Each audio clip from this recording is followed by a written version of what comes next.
Screen पे एक article देख रहे हैं। इस आर्टिकल में बांग्लादेश को चेता रहे हैं अमेरिका के कौन से शख्स कि डोनाल्ड ट्रंप आ रहे हैं बांग्लादेश, समझ जाओ। जानेंगे आखिरकार बांग्लादेश के ऊपर क्या एक्शन होने जा रहा है और बांग्लादेश के अंदर क्या हो रहा है। तो वहीं दूसरी तरफ ताइवानी राष्ट्रपति कहा जा रहे हैं कि भड़क गया है चीन। जियोपॉलिटिक्स में बहुत कुछ चल रहा है। हमेशा की तरह CIS न्यूज नेटवर्क के इस एपिसोड में जानने को मिलेगा बहुत कुछ। आइए जानते हैं इन खबरों को विस्तार से। चीन ने शुक्रवार को अमेरिका से ये कहा है कि सुनो, थोड़ा सावधान हो जाओ, बहुत तुम लाल लाइन बार बार पार कर रहे हो। ऐसा काम नहीं करो जिससे तुम्हें बहुत मुश्किल का सामना करना पड़े। अब ऐसा क्यों अचानक से इन्होंने बोला? तो दरअसल चीन ने ये धमकी इसलिए दी है क्योंकि ताइवानी राष्ट्रपति लाई चिंगते इस सप्ताह प्रशांत क्षेत्र में स्थित हवाई और गुआम की यात्रा करने वाले हैं। गुआम जहां की बेस भी है अमेरिका का। इन दोनों को जोड़कर देखा जा रहा है और इसी वजह से अमेरिका को चेताया जा रहा है। हवाई और गुआम में अमेरिकी सैन्य अड्डे मौजूद हैं जिन्हें खास तौर पर चीन को काउंटर करने के लिए तैयार किया गया है। चीन शुरू से ही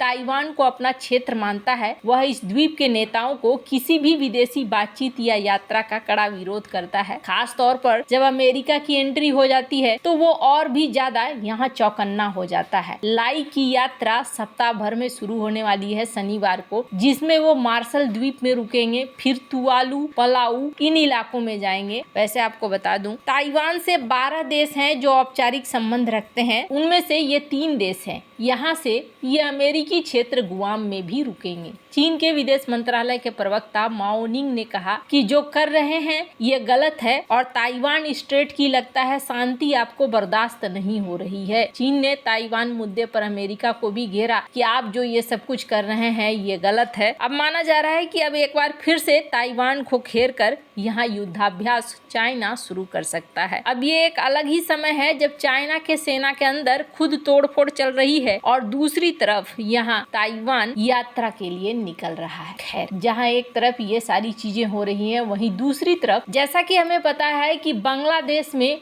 हिंदू पुजारी चिन्मय कृष्णदास की गिरफ्तारी हुई और गिरफ्तारी के बाद कई सारे बड़े बयान भी आए, जैसे कि शेख हसीना का भी बयान आया और शेख हसीना ने कहा कि चिन्मय कृष्णदास को अन्यायपूर्ण तरीके से गिरफ्तार किया गया है, उन्हें तुरंत रिहा किया जाना चाहिए। शेख हसीना ने बांग्लादेश की अंतरिम सरकार से धार्मिक और जातीय अल्पसंख्यकों की रक्षा करने की मांग करी। हालांकि इस शेख हसीना के खिलाफ ही अब ICC में जाने का मूड बना रहा है बांग्लादेश, और बांग्लादेश का कहना है कि हमें इनके खिलाफ अब चाहिए अरेस्ट वारंट जैसी चीज। इसी बीच इस्कॉन को बैन लगाने के लिए बांग्लादेश के कोर्ट में भी अपील की गई और बांग्लादेश के कोर्ट में कहा गया कि इस्कॉन सांप्रदायिक हिंसा भड़का रहा है, पारंपरिक हिंदू समुदायों पर अपनी मान्यताओं को थोपने की कोशिश कर रहा है, पिछड़ी हिंदू जातियों के सदस्यों को जबरन भर्ती करने के इरादे से धार्मिक आयोजनों को बढ़ावा दे रहा है। गुरुवार को अदालत में इस पर सुनवाई हुई। इस दौरान अटॉर्नी जनरल के कार्यालय से जस्टिस फराह महबूब और देवाशीष रॉय चौधरी की पीठ को बताया गया कि सरकार इस संबंध में जरूरी कदम उठा रही है, पर अदालत ने इस्कॉन पर बैन लगाने से इनकार करते हुए सरकार को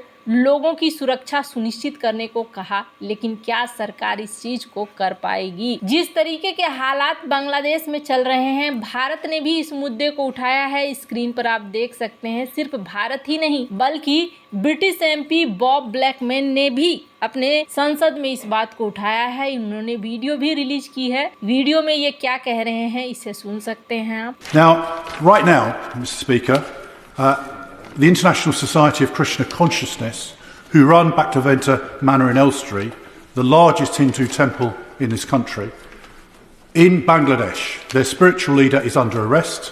Hindus across Bangladesh are being subject literally to death by their houses being burnt, their temples are being burnt, and there was an attempt today in the Bangladesh High Court to rule that ISKCON should be banned from the country. This is a direct attack on Hindus. Now, this is a threat from India now to take action. We have a responsibility because we enabled Bangladesh to be free and independent. Now, whatever the change of government has been in Bangladesh, it cannot be acceptable that religious minorities are persecuted in this way. So far, we've only had a written statement from the FCDO. So could the leader enable an oral statement on the floor of this House so we can bring... इन्होंने इस मुद्दे को उठाया कि यहाँ जो कुछ भी चल रहा है ये डायरेक्ट इस तरीके से हिंदुओं पर, अल्पसंख्यकों पर कार्रवाई हो रही है जो गलत है और दुनिया को इस तरफ ध्यान देना चाहिए। पर बांग्लादेश में लगातार कार्रवाई जारी है। स्क्रीन पर एक आर्टिकल देखिए। बांग्लादेश ने 17 लोगों के अकाउंट को फ्रीज कर दिया है। ये ऐसे अकाउंट हैं जिनका किसी न किसी तरीके से इस्कॉन से संबंध है और इनके ऊपर फिलहाल कुछ भी इन्हें दिख नहीं रहा है। ये लगातार यहाँ पर अपने एक्शन को बढ़ाए जा रहे हैं। दुनिया में कई जगह प्रदर्शन हो रहे हैं लेकिन इन सब का भी असर बांग्लादेश के ऊपर या बांग्लादेश की अंतरिम सरकार के ऊपर नहीं हो रहा है। पर इस बीच USCIRF के फॉर्मर कमिश्नर ने एक बात कही है। हालांकि मैंने पहली बार देखा जब मैं इनका वीडियो देख रही थी, जब ये बोल रहे थे, इतना स्पष्ट आज तक किसी भी अमेरिकी ने नहीं बोला होगा जो इन्होंने कहा। जॉनी मुरे फॉर्मर कमिश्नर हैं United state commission on international religious freedom के। इन्होंने बांग्लादेश की अंतरिम सरकार को कहा कि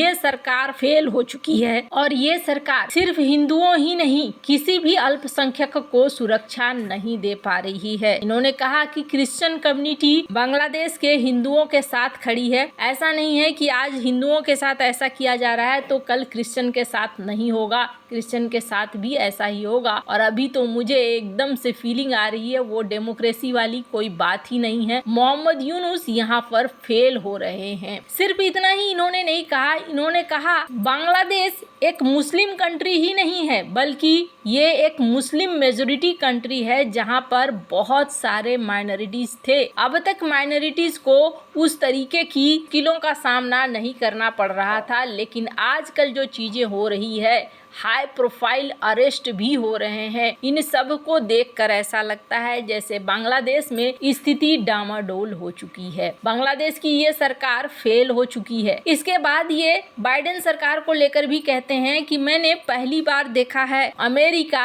इन मुद्दों में साइलेंट है, अमेरिका इन मुद्दों में कुछ भी नहीं कह रहा है। बाइडेन प्रशासन भी इस तरफ ये ध्यान नहीं दे रहे हैं। इनकी विदेश नीति न जाने क्या चीज कह रही हो, पर मैं आपको विश्वास दिलाता हूँ डोनाल्ड ट्रंप आने वाले हैं और डोनाल्ड ट्रंप के आते ही चीजें बदलेगी। एक्स एडवाइजर जॉनी मुरे ने कहा कि डोनाल्ड ट्रंप के आने के बाद भारत और अमेरिका के संबंध बहुत ही ज्यादा मजबूत होंगे। साथ ही साथ इस तरह की घटनाओं पर अमेरिका एक्शन लेगा। अमेरिका जो अभी चुपचाप बैठा हुआ है उस तरीके से चुपचाप नहीं बैठेगा और इधर एक्शन होगा। स्क्रीन पर हिंदुस्तान टाइम्स ये आर्टिकल देख सकते हैं। हालांकि ये जो बोल रहे थे उस वीडियो को मैं यहाँ नहीं दिखा पा रही हूँ, पर इन्होंने बहुत सारी चीजें साफ साफ कही और भी कई घटनाओं के बारे में भी कहा जो बांग्लादेश में हो रहा है और डोनाल्ड ट्रंप का इंतजार ये भी कर रहे हैं। वैसे आपको क्या लगता है इन सब मामले में, आपकी क्या राय है, कमेंट कर जरूर बताएं। जल्द मिलते हैं अगले वीडियो में नई खबर के साथ।